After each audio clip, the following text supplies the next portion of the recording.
Expliquez-nous pourquoi tous ces pays, face à la Russie, cherchent maintenant à avoir de la masse en termes d'hommes et de matériel très vite. Si vous voulez, il y a un présupposé qui a prévalu dans les 30 dernières années, c'était que finalement la grande guerre patriotique était terminée et que finalement les sujets de sécurité ne nécessitaient pas d'avoir énormément de stocks, de munitions, de soldats prêts, etc. Et force est de constater que le 11 septembre, l'Afghanistan, l'Afrique ne nécessitaient pas des forces considérables.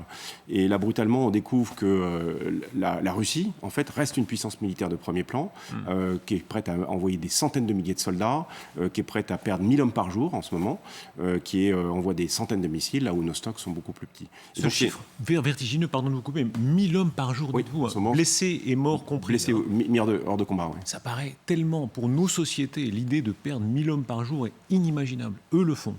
Parce que c'est la guerre, et en fait ils ont réussi à imposer leur style de guerre à l'Ukraine, donc une guerre finalement qui a une tête de guerre de 14 avec des technologies du XXIe siècle.